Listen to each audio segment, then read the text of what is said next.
mga kababayan. Whiskey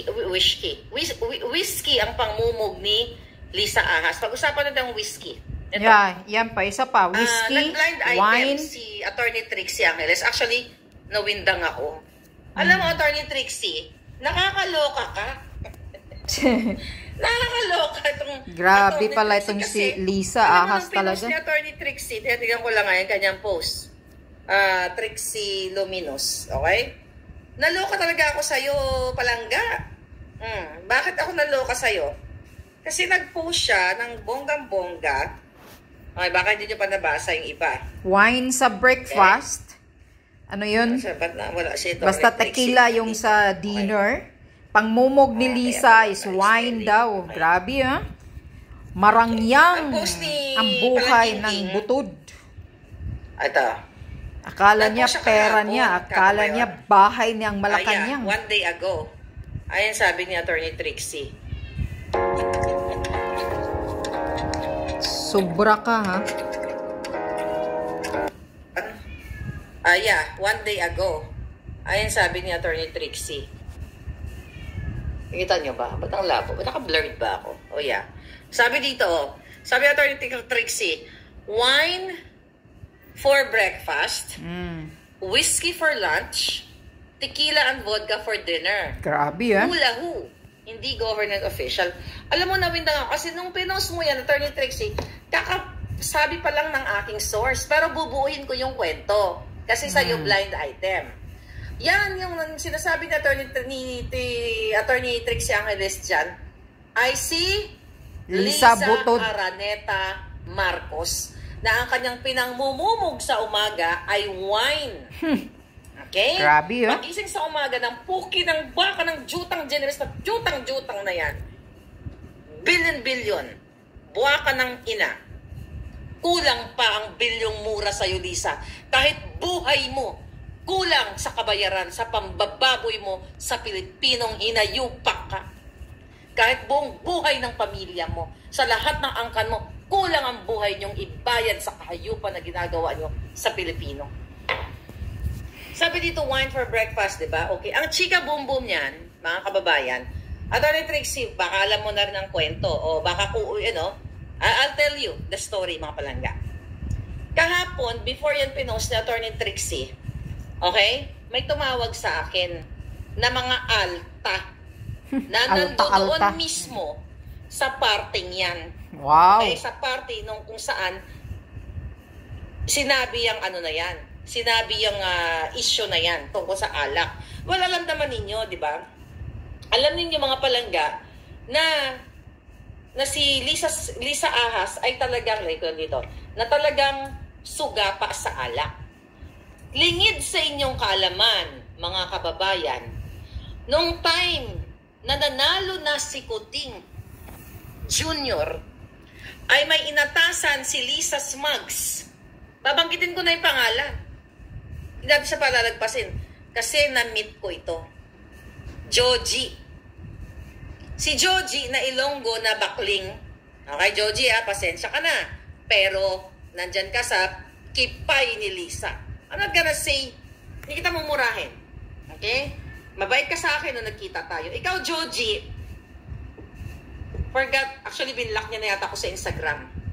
Si Joji, yung laging nasa likod ni Lisa. Bakling siya, kasama lagi yung mga alta-altahan, mga artista sa Pilipinas. I'll tell you about Joji. Si Joji ay na-meet ko sa inauguration day. In-approach niya ako, Miss Marlica, pinapalo kita, dahil mabait siya sa akin. Wala man ko problema sa iyo, Go, Joji. Why ko problema sa imo? You were so nice na nakita tayo. Nandoon si Joji sa party nung May 9. Pansinin mo, lagi yan nakabuntot kay Lisa. Kasi magkaibigan sila. Inatasan ni Lisa Marcos si Joji na kontakin ang mga alta katulad Nino. Lahat, mga artista. O pangalan na natin lahat para hindi matrace ni Lisa Marcos. Hindi naman niya matitrace. Inutusan lahat ng mga nag-retoke. Sino-sino yan? Sila Belo. Sino isa? Sila Ivy. Basta lahat. Lahat ng mga artistang bonggang-bongga na sikat sa Pilipinas. Inutusan mo, Lisa, si Joji na imbitahan niya mga yan, toka-toka sila, bago pa makaupo si Kuting na ilapit ka sa mga alta, mga negosyante at mga artista. Kasi gusto mo makipag-social climber na kordoroy ang pagmumukha mong buwaka ng inakalisa. Nasasaktan kayo? Ha? Kayo sa kongreso?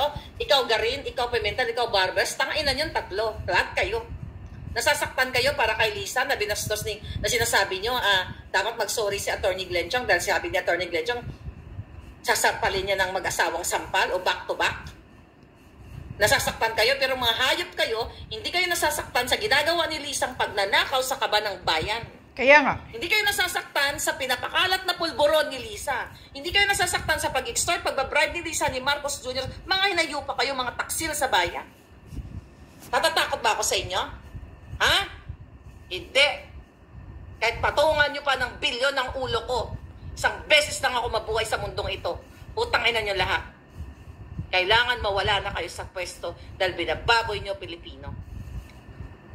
Tanginan nyo, balikan ko, mga kababayan. Inaatasan niya si Joji na makipag-imbitahin ang mga alta-alta. Nung time na yan, yung issue na yan tungkol sa alak-alak, may karugtong pa yan. Na para daw para mapasaya mo si Lisa Marcos, ay bigyan mo lang siya ng wine sa umaga para what? Okay? Para kumalma siya. Asan si Atty. Trixie dito? Yan. Wine sa breakfast para kalmado siya. Whiskey for lunch para ma-fuel up siya. At pagdating sa gabi, bigyan daw siya ng tequila at vodka para makatulog siya. Kasi mga kababayan, hindi siya makatulog dahil unang-una may insomnia yung hinayupak. Hindi siya makatulog dahil syempre sa kabibilang ng kanyang ninakaw. Kaya din siya makatulog. Ganun kasuga pa yung putang inang yan. Yeah. Kaiisip kung ngayon, ilang bilyon ang nanakawin araw-araw, hindi na makatulog. Kasama pa ang mga asawa ng cabinet secretaries o tangina, hanapin mo kung sino ang nagsabi sa akin. Gurgurin mo silang lahat. At ang importante natin nandoon mismo sa loob ng party na isinusuka ka. Dahil social climber ka, pinipilit mong magkipag-alta-altahan. Bago ka mag-alta-alta, planchahin mo muna ang kordoroy mong mukha. Ayusin mo muna, pasagasaan mo ng pison ang botod mong tiyan. Correct. Dahil hindi ka alta, isa kang pusali, baboy sa lahat ng pinakababoy, pakademonyo, lahat ng kahayupan nasa'yo, Lisa Araneta Marcos. Sang dugyot. Hindi kita aatrasan. Kahit gamitin mo pa ang bilyon, trilyon na perang ninanakaw mo sa kaban ng bayan, gamitin mo pa lahat ng proxy mo para gipitin ako, putang ina ka. Tama. Ano, Kongreso? Nasasaktan kayo? Pagtanggol nyo si Lisa dahil kumakamal kayo, mga jindot kayo, mga hinayupa kayo? Sa mga kababayan, doon sa party na yon, tinanong ka Lisa, di ba? Eto, Lisa, listen to this. Ahas. Doon sa party ng mga alta, dahil every week, basta, hindi ko lang alam kung twice ba o every weekend, may ginagather na ino-organize si Joji na party para imbitahin ang mga altas sa Malacanang at the expense of your money, people's money.